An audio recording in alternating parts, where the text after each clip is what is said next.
नमस्कार. MJ न्यूजमध्ये तुम्हा सर्वांचं स्वागत. मी आहे डॉक्टर मुकेश जैन आणि तुम्ही पाहत आहात आरोग्याचा राजमार्ग.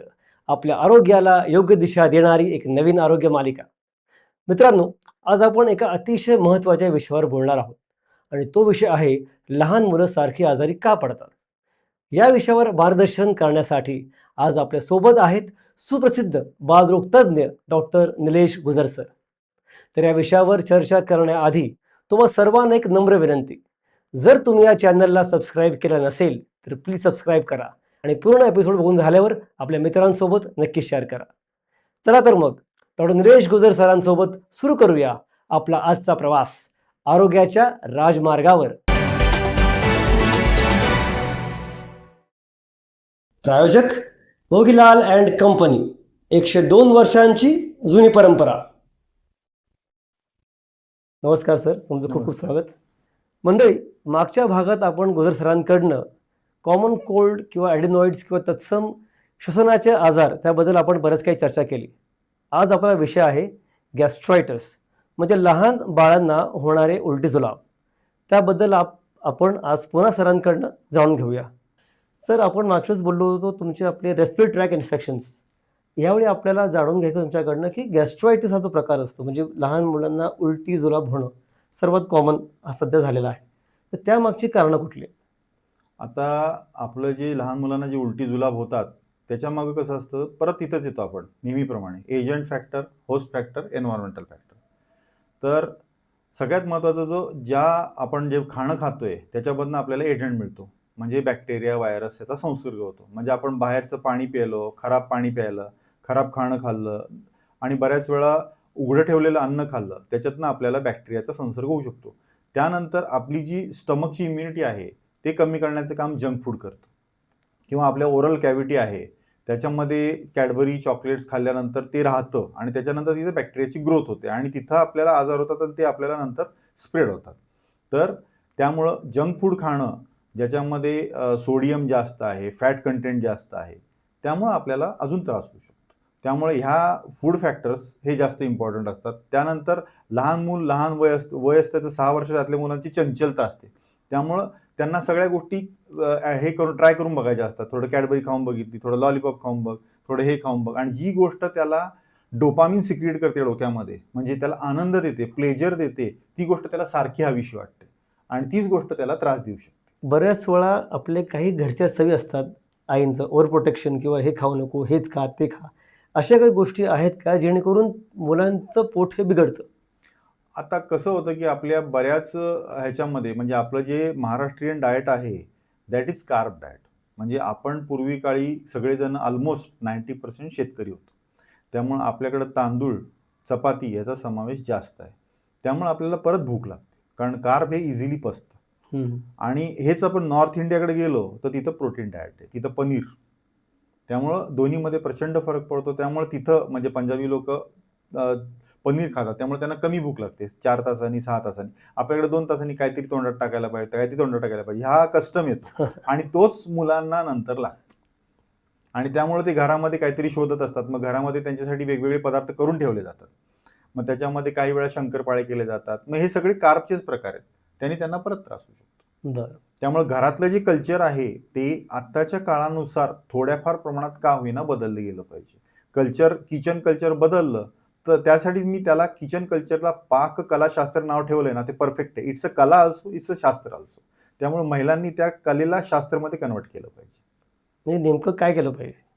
म्हणजे आता तुम्ही आपल्याकडे अजून लोक पनीर कमी घेतात. पनीर, चीज आहे.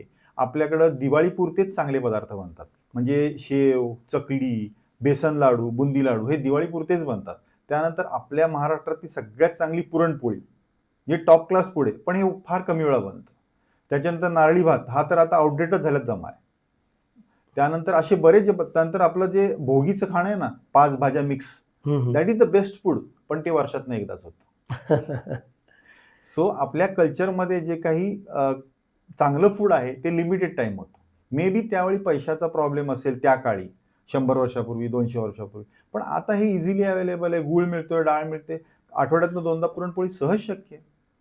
तर बेस्ट फूड आहे, चालू करावं. पनीर करावं, पनीर होममेड करता येतं. दूध आणि पनीर. हं. दूध हे प्रकरण जे आहे म्हणजे बऱ्याच वेळेला लहान मुलांना ते पचत नाही. मिल्क हं. इंटॉलरन्स म्हणतो आपण त्याला. हो. पण त्याला काय केलं पाहिजे? म्हणजे मुलांनी त्यांना दूध बंदच केलं पाहिजे का जसं म्हणता की दूध पण एक चांगलं पौष्टिक आहार आहेच. पण ज्यांना पचत नाही त्यांनी काय करावं?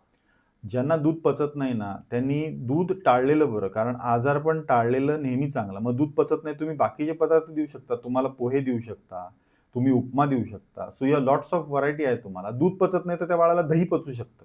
कारण दह्यामध्ये दुधातले काही घटक काढलेले आहेत. दह्यामध्ये ते प्रोटीन आहे बऱ्या प्रमाणात. त्यानंतर ईस्ट आहे. त्यामुळे दही हे दुधापेक्षा इझिली पचतं.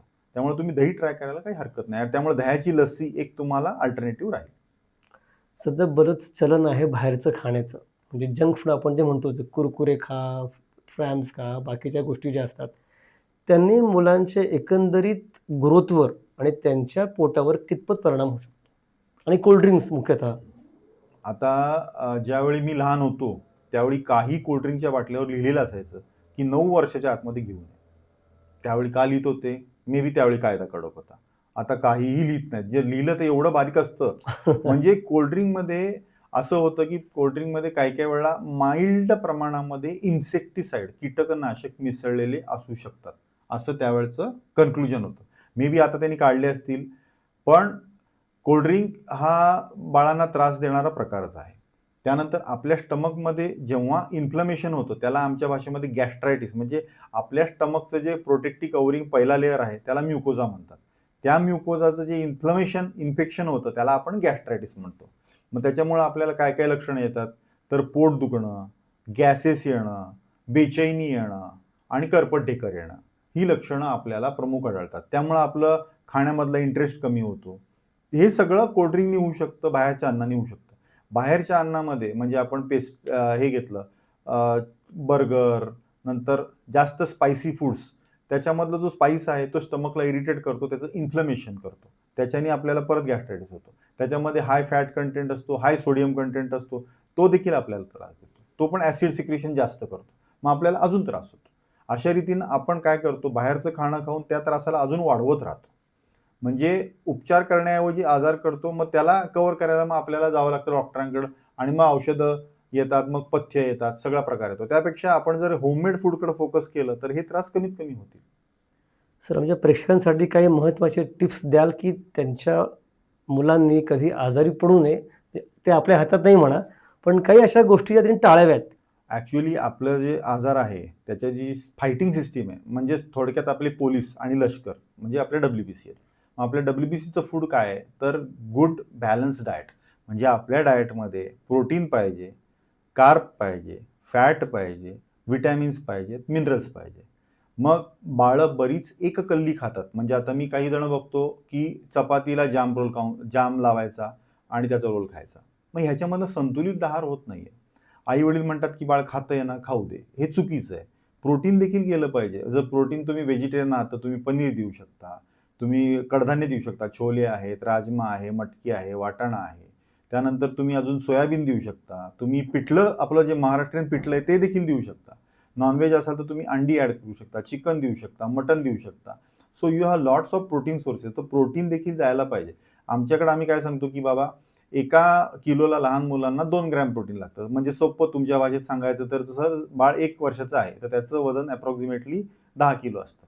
तर त्याला 20 ग्रॅम प्रोटीन जायला पाहिजे. 20 ग्रॅम म्हणजे किती? तर एक 2-3 पनीरचे तुकडे, त्याच्यानंतर थोडीशी छोलेची भाजी आणि एखादं अंडं. एवढं गेलं तरी ते 20 ग्रॅम प्रोटीन त्याला होऊ शकतं. म्हणजे आपण बाळाला थोड्या-थोड्या ह्याच्याने म्हणजे सकाळच्या नाश्त्यामध्ये थोडं प्रोटीन द्यायला पाहिजे, कुठलं तरी काहीतरी स्वरूपात.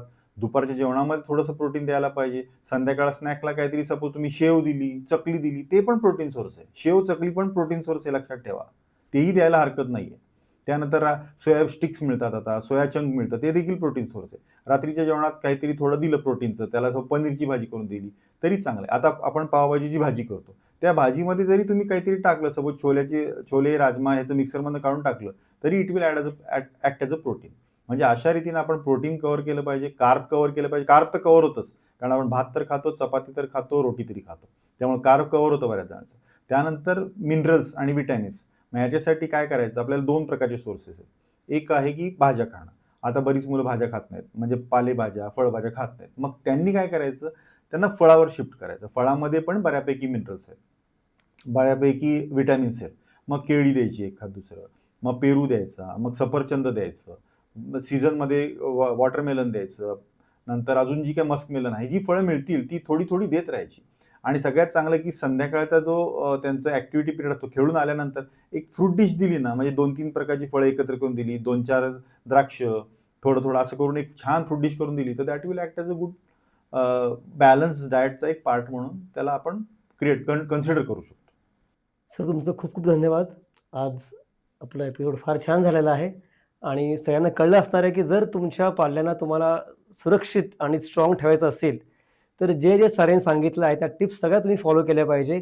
जरी ते आहार असेल, बाहेरचे आईस्क्रीम असेल किंवा ज्या बाकीच्या गोष्टी असतील, जर त्या सगळ्या तुम्ही फॉलो केल्या तर डॉक्टरांकडे जायची गरज आपल्याला फार कमी लागणार आहे आणि आपलं मूल हे नेहमीच सुदृढ राहणार आहे. मित्रांनो, लहान मुलं आजारी का पडतात आणि पडल्यावर आपण काय काय केलं पाहिजे यावर आपण डॉक्टर गुजर सरांकडून बरंच काही शिकलो. जर तुम्हाला हा एपिसोड आवडला असेल तर नक्की लाईक करा, कमेंट करा आणि शेअरसुद्धा करा. आणि हो, तुम्हाला काही प्रश्न असतील तर कमेंट सेक्शनमध्ये नक्की विचारा. पुन्हा भेटूया पुढच्या भागात एका नवीन आजाराची माहिती घेऊन. तोपर्यंत स्वतःची आणि इतरांची काळजी घ्या.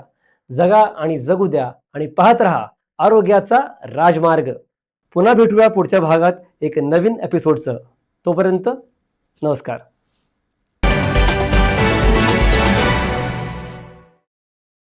प्रायोजक मोगीलाल अँड कंपनी, 102 वर्षांची जुनी परंपरा.